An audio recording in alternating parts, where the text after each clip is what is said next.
Hello and welcome back, everyone. We are at the release now of the next One Piece chapter, so I'm looking forward to getting stuck into it and seeing what we've got this time around.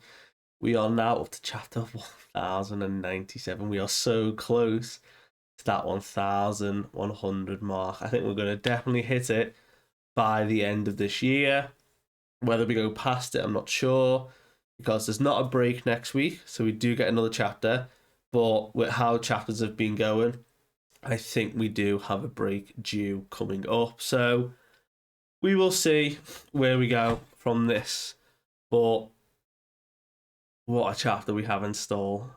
Continuing on with the backstory of Kuma and Ginny. So without further ado, chapter 1097, Ginny.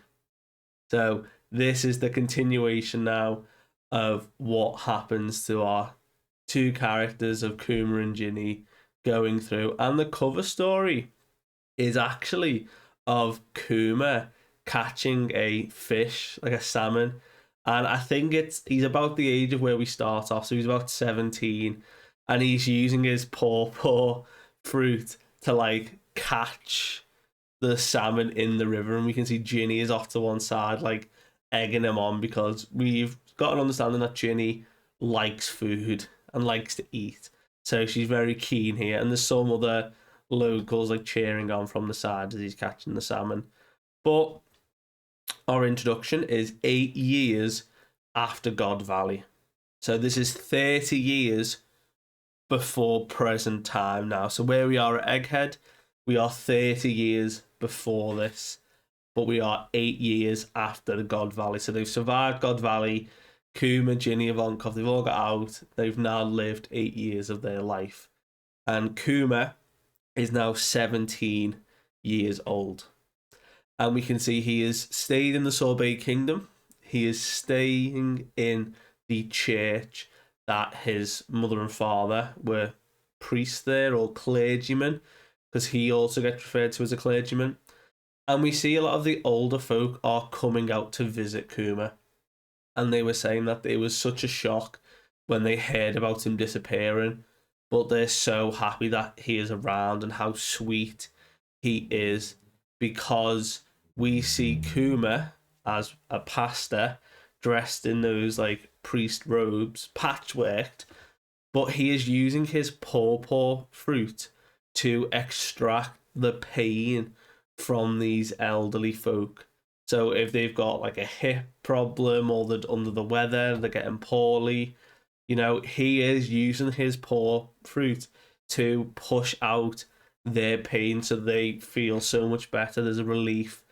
And they're all just praising Kuma for just how nice he's being and are asking whether, with these miraculous hands of his, could he just do it on like through the week? And then we could just hear a voice stomping down through the church saying, no, it is only on Sundays. And we see a much older version of Ginny. So Ginny here is now 21. So last chapter, there was the mix-up because of translation of Ginny saying she was 4 years old. The translation was actually she's 4 years older than Kuma. So Kuma at the time now is 17. Ginny is 4 years older, so she is 21. And she's the young woman, very reminiscent to Bonnie. So there was the whole rumours of, she liked to eat meat. There was Luffy getting thrown around. But obviously, it makes so much sense that also someone who likes to eat is Bonnie. So having her and Kuma connected makes it so much more obvious that this could be Bonnie's mum. And she is related to them two, because we see that her and Kuma are obviously very close. They've stayed together for all these years. But she is shouting at all the elderly people for being freeloaders and coming here and just asking for help and not giving anything in return. And they're all like making jokes about it, saying like, if she wasn't so cute, like we would be like angry with her. But they all start then turning to Kuma or Kumachi, saying how nice he is, just being, he has such a calm face. He's a comfort to be around. Like, we enjoy his company. And Kuma's like, oh, like, shucks, you're too kind. And she's like, hey, quiet you. Like, you're the one being kind, not them. So but they do go on to say they'd love to help support Kuma. They would love to donate. They would love to, repay him for what he's done. But they've actually been struggling recently with the increase in the celestial tribute that are being like taxed on all the islands. So the celestial dragons take a tribute of treasure from all the islands. So these elderly people have really struggled because a new king has taken charge. We have King Bagori. Now, this man is a monster, a gold hearted monster. He is hell bent on paying the tribute no matter what. He doesn't care. He is in service to the celestial dragons and he doesn't care how he will pay that money. He is so hell bent on it. And everyone's like, yeah, he's locked up, he's the worst. And one guy explains that an old friend of his couldn't pay, so they locked him up. And he was said it's actually much worse than just being locked up though. He died of starvation in the cell. Like, he's such a miser that he wouldn't even feed the prisoners. He's such a cheapskate. Like, he really is like just a horrible person. So Kuma's reassuring him, saying, look, like, as much as those problems are happening, if you have any pain, if you have any illness, you need me, just please come and visit. I'll always be here to sort of burden what you've got.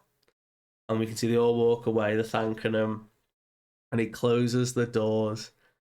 And as he turns around, we see, very reminiscent to Thriller Bark, a giant paw bubble by the altar. And Kuma, like, readies himself, like, takes a deep breath, and he does what Zoro does, and he pushes his hand into the bubble and just takes all of the pain onto himself.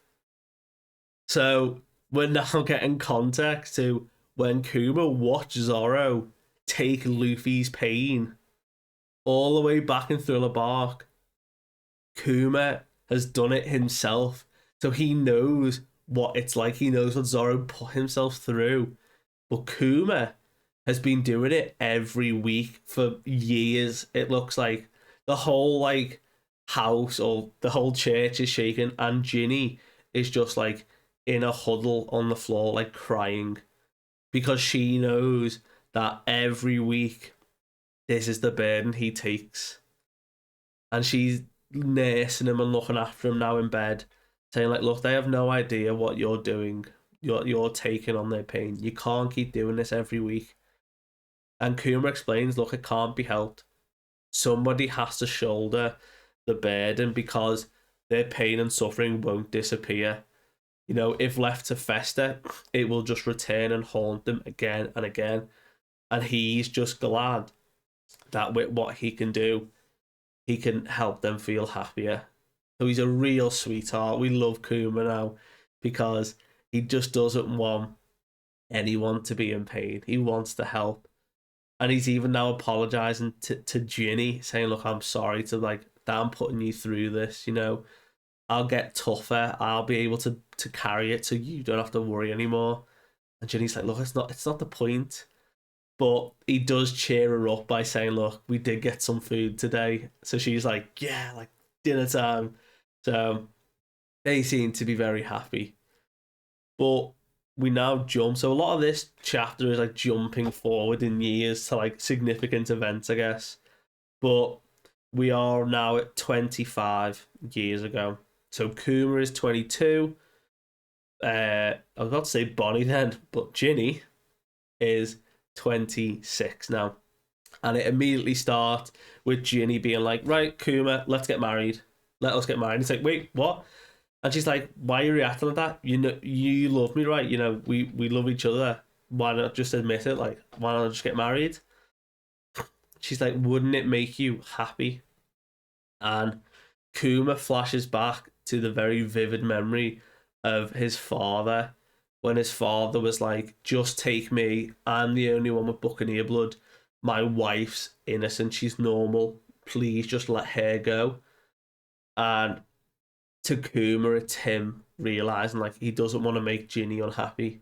He doesn't want that to happen to Ginny. He doesn't want to repeat that mistake.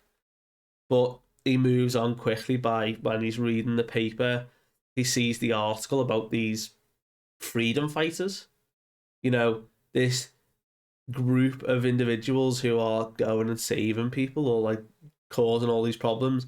And they've actually released a poster for one of them, the leader, and it's a picture of young Dragon, and he admires him as a hero. And he's like, one day I want to head out to sea and dedicate my life to save people. And there's an interruption at the door, and there are people bringing fish to, all the help they've given. And Kuma's like, oh, like, thanks, like, appreciate it. And Ginny throws something at Kuma's head. He just doesn't seem phased, but she calls him like an idiot. So clearly she was trying to tell him something, but Kuma is a little bit too innocent right now.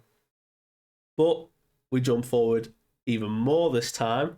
So we are now 22 years ago.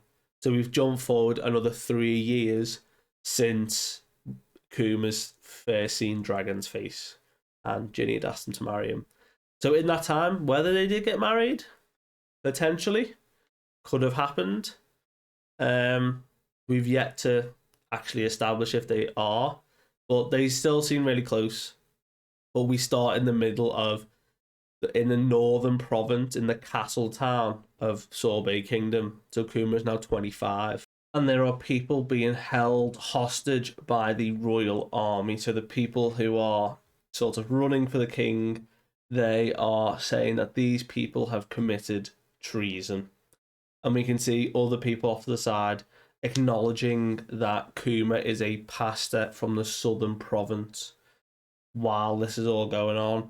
But these individuals are saying, look, you're a pastor, did you hear about the new law? We can do whatever we want now to you southerners.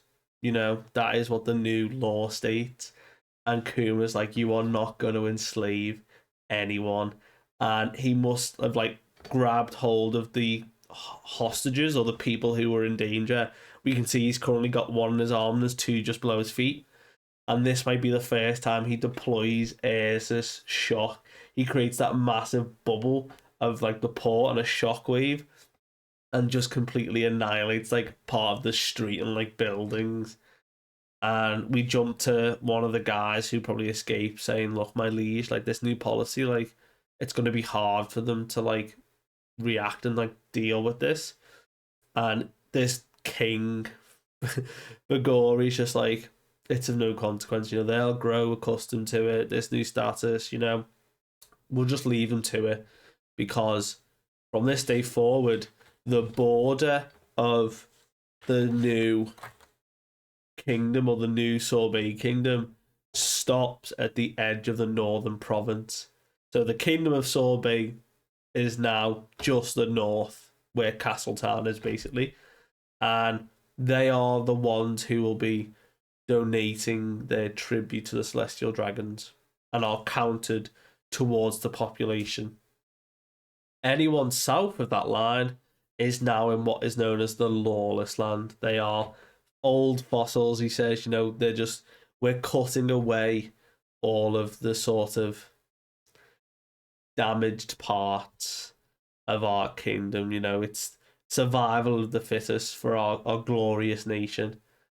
And we see a shot of Kuma and Ginny like in jail, and they're like, "Oh, like what did they arrest you for?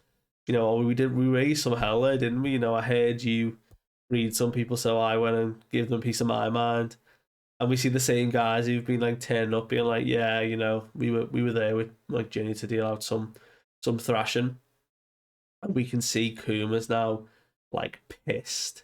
He is saying, "Look, this country is on the brink of becoming a cesspool of bigotry and hatred, and he can't stand that. Like, he's witnessed it before. he's seen what it's like, especially celestial dragons. He has got such a hatred for them. And Ginny agrees. She's like, look, this new policy basically shows that this king is just a puppet to the celestial dragons, and they need a rebellion. We have to fight against the world government. And as this is happening, there are explosions. People are freaking out, like who these people are.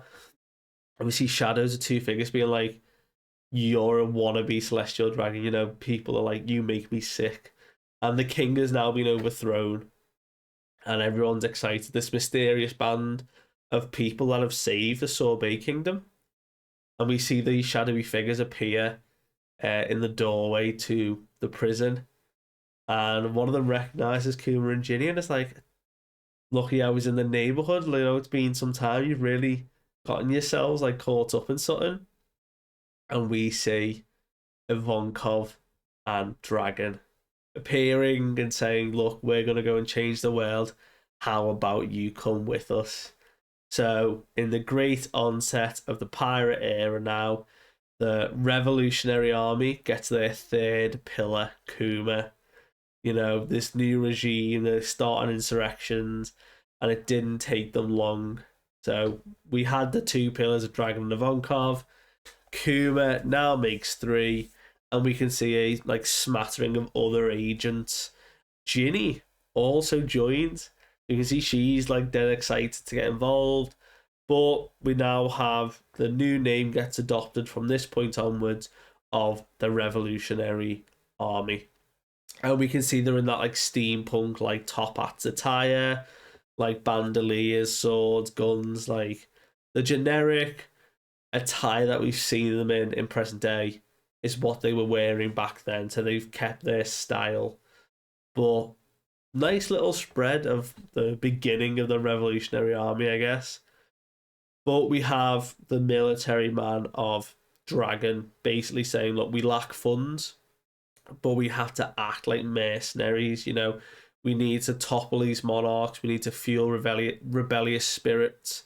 And in that way, we'll recruit people, we'll get weapons, we'll get them trained, we'll build up our army as we spread throughout the world.